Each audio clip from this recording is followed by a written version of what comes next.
Look at me. You don't see blood. There are no screams. Just that murderous silence that slowly smothers you.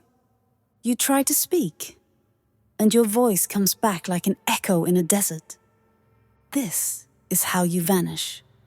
Not with slaps, with calculated absences. On the outside, smiles and photos, fake gratitude. On the inside, you melt away. When you dare to speak up, the answer comes cold. Days when no one looks at you. Nights when you have no voice, your existence erased. And then, you tell yourself you're overreacting, too sensitive, wrong. So, you start walking on eggshells. You give in. You curl up. You bite down on your soul for a false peace. Notice, they don't break your bones. They break your judgment. They know every crack in you. They turn each one into a weapon. You say, "You hurt me." They spit back drama. You ask, "Why?" They reply, "You're crazy." The perfect trap. Not for what they do. For what they don't do, and they make you believe it's a ghost living in your head. They never locked you in a basement. Your brain is the cell. Why does it hurt so much? Why do you apologize for the air you breathe? Because they ripped out your tongue with silence. They are surgeons of chaos. Gaslighting, manipulation, toxic silence, dripping until only shells remain. One day you look in the mirror, and you don't recognize your own eyes. Your love, muted. Your certainty, evaporated. Your identity, guilty. This is war. A war with no bullets.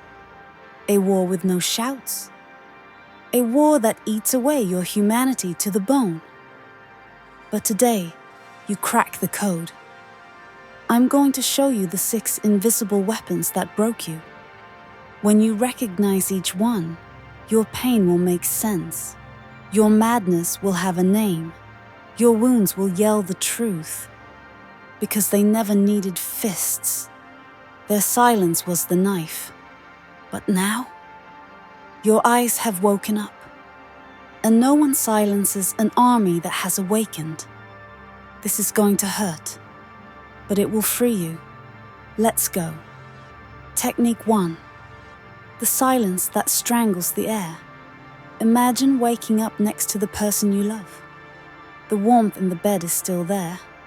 The coffee smells the same as always, but the air has frozen. You say, "Good morning," and the silence swallows your words whole. It's not distraction.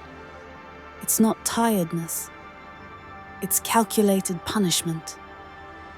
This is the invisible weapon, the silent treatment. While fights explode in screams, this is slow-acting poison. The narcissist withdraws their presence to send you the message. You don't matter. Your very existence bothers me. Your crime is existing. And the worst part?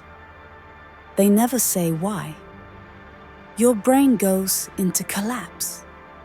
What did I do? Was I rude yesterday? Do I deserve this? You replay every gesture, every word, until doubt turns into anxiety. Anxiety turns into desperation, and desperation brings you to your knees. You beg forgiveness for crimes you never committed. You plead for scraps of attention, and you hand over your emotional sovereignty, exactly as they want. Understand this. That silence is not empty. It's a sentence.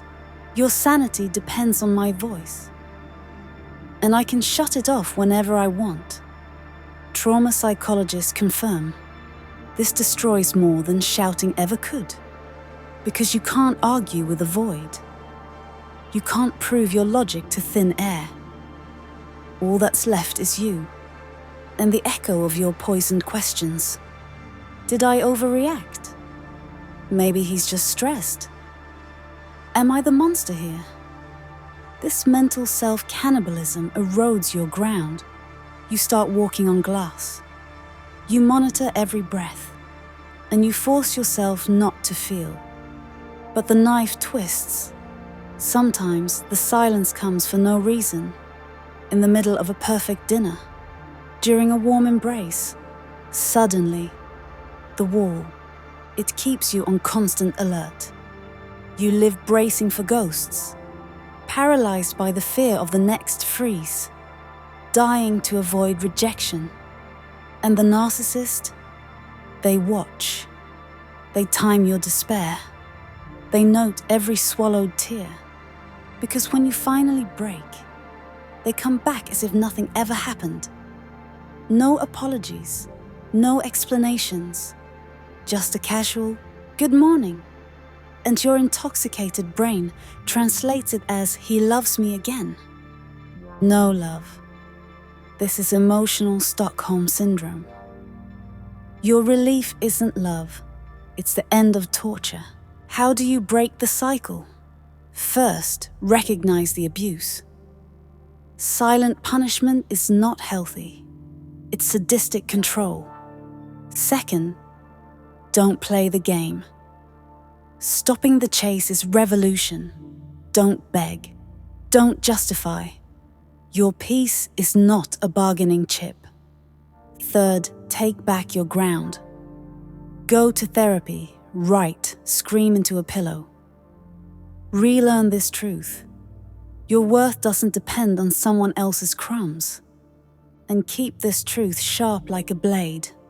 Real love doesn't punish you with emptiness. That was only the first technique. The next one is even sneakier. Technique 2. Gaslighting. The poison that turns your mind into quicksand. You wake up in the middle of the night to the sound of shattering glass. You run to the living room. There it is. Your favorite vase in pieces.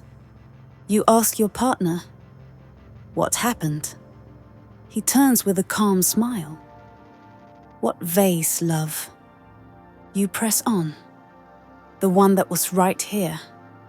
He shrugs, almost bored. That vase never existed. And then, your brain freezes. You swear, it was there yesterday, but his icy conviction infects you. You start to doubt your own eyes. That's gaslighting, the sadistic art of twisting your reality until you strangle yourself with your own doubts. The name comes from 1938. A husband dimmed the gaslights in the house and told his wife it was all in her head. Exactly what the narcissist does to your mind. He erases your facts, distorts your memories.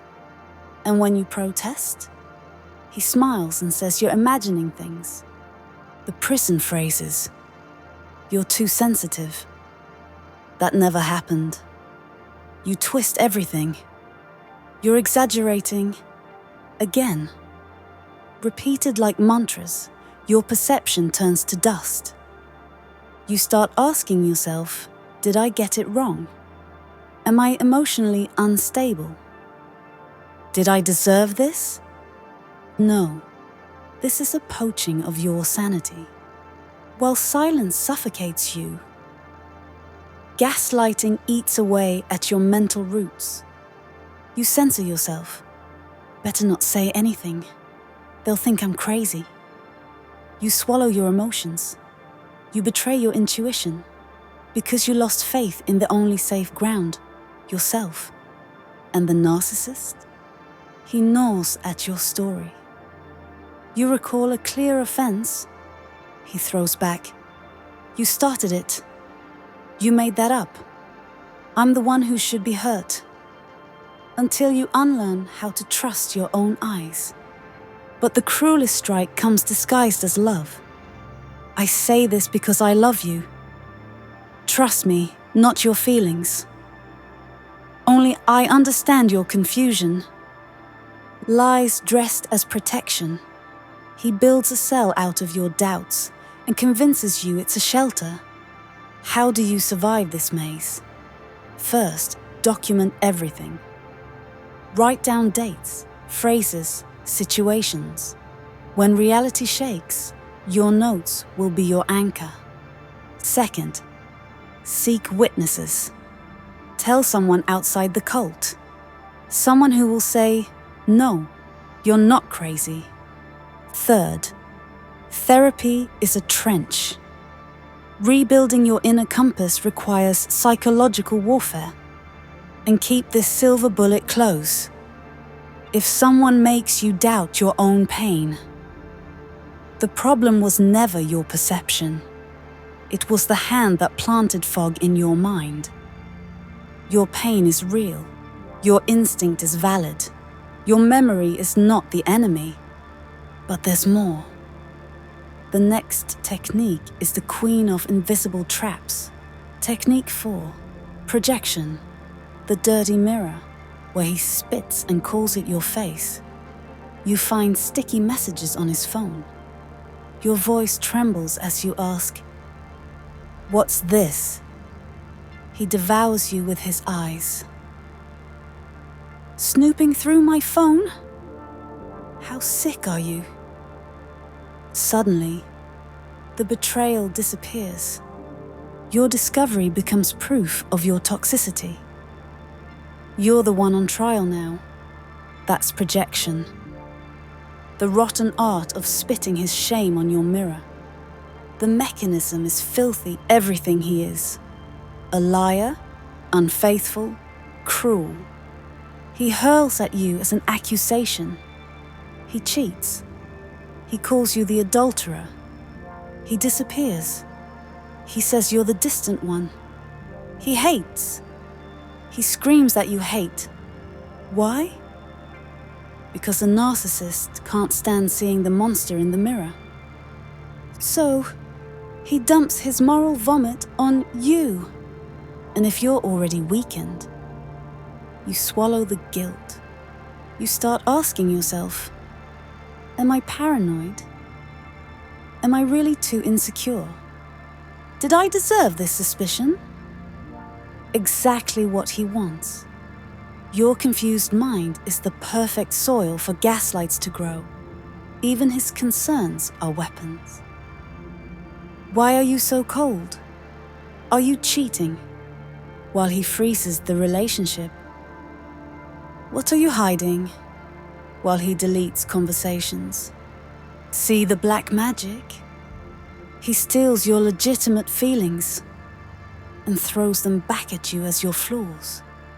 And when you try to speak your pain, you never listen to me. He twists the knife. You're the one who never listens to anyone. Selfish.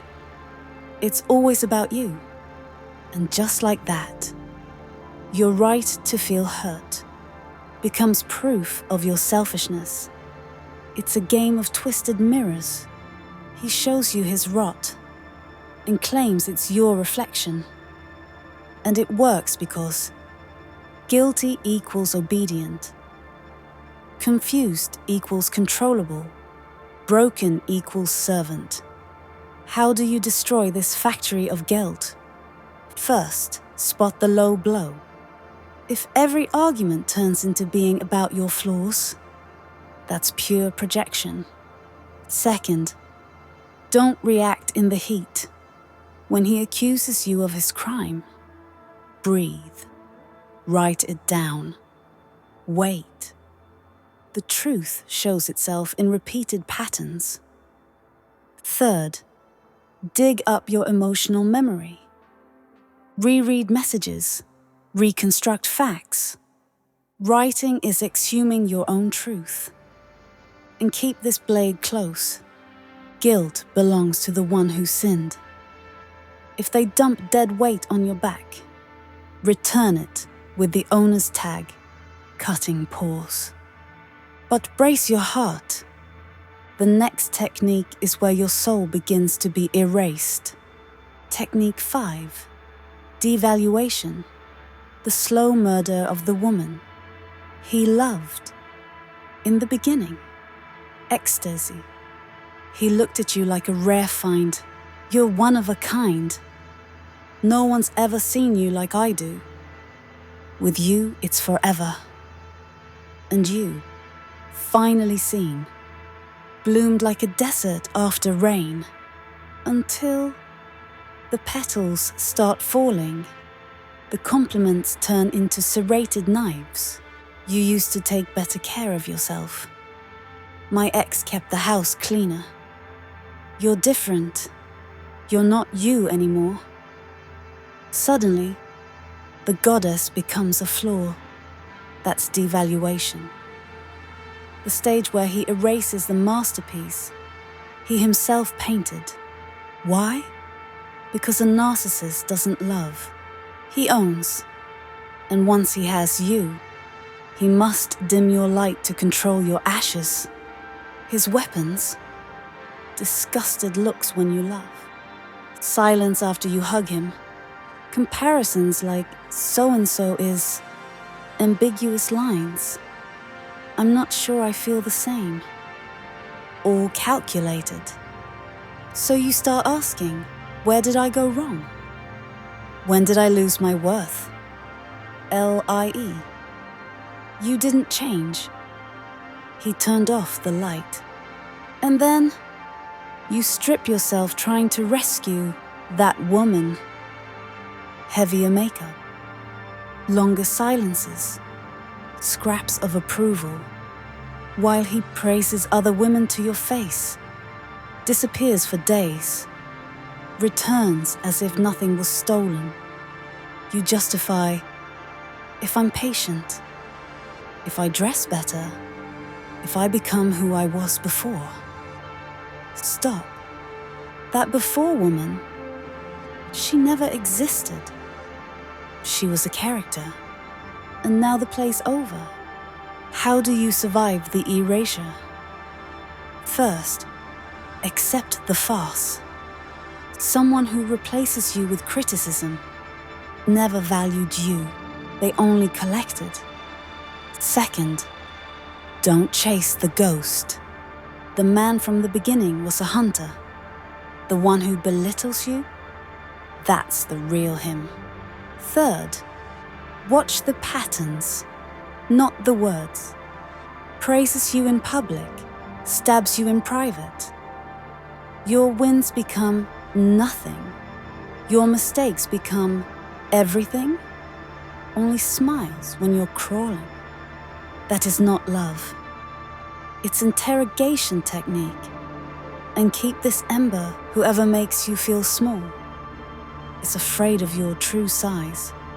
But the worst is coming now, where all the techniques join to disintegrate your soul, drop by drop. Technique 6, emotional wear, the chemical erosion of your soul. You wake up. The fatigue is already there, not in your bones, in the pulse of your heart. That liquid fear of what he will do today, of what he won't do, of being erased again.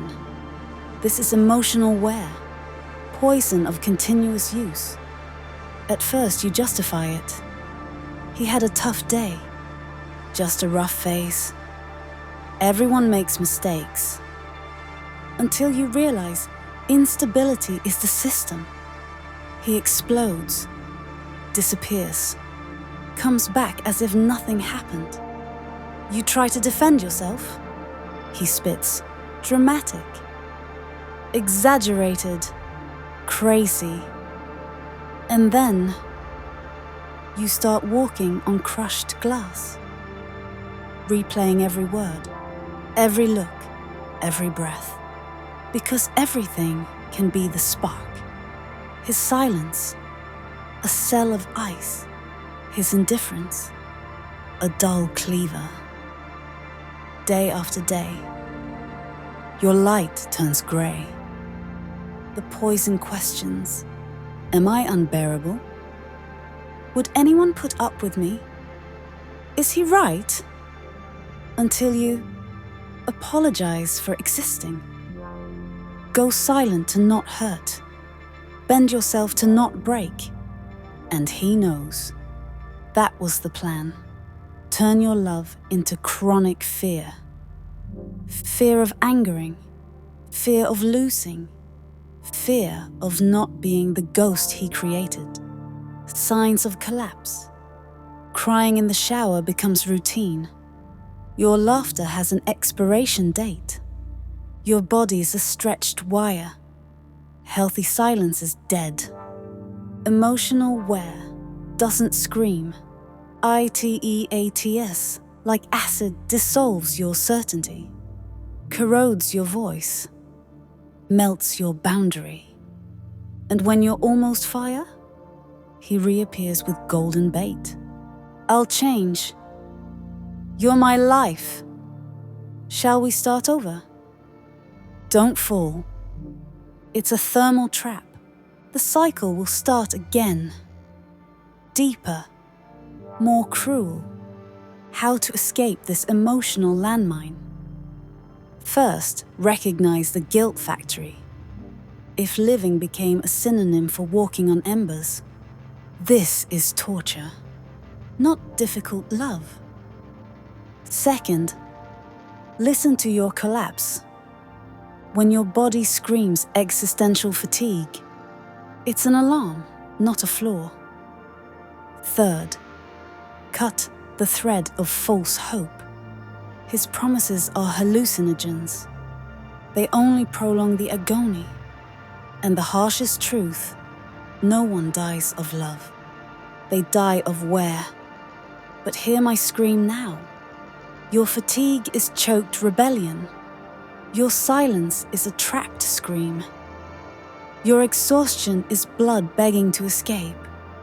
That's why, when they say you can't handle anything, LIE, you endured the unendurable. The escape starts here. Write down the pain. Record every suffocation. Break the silence. Tell the coldest person you trust. Replace hope with a plan. Escape routes greater than empty promises. Because this isn't a relationship. It's emotional cancer. And cancer heals with radical removal. Conclusion. Now that you've seen the map of this invisible war, take a deep breath and look around. These signs aren't small exaggerations. They aren't dramas. They aren't rough phases. They are codes of emotional destruction. And if you've recognized these techniques in your life, there's something urgent you need to understand. The sooner you act, the fewer scars you carry. Every minute of punitive silence, gaslighting, or emotional wear deepens the prison. And the deeper you sink, the harder it is to climb back up. That's why the time to act is now. Recognize the signs. Trust your intuition. Seek help. Don't wait for manipulation to become routine until you forget who you are. Here on this channel, you'll find more decodings of the toxic relationship world and tools to break free. If this content hit home, subscribe, turn on notifications, and share it with someone who might be trapped in the same cycle. Because information is light, and light is the weapon silence fears the most. You are not alone. You are not crazy. You are not weak. You survived something that destroys in silence. And now you can choose not just to survive. You can choose to live free. Red Flag Academy. Stay alert. Stay safe.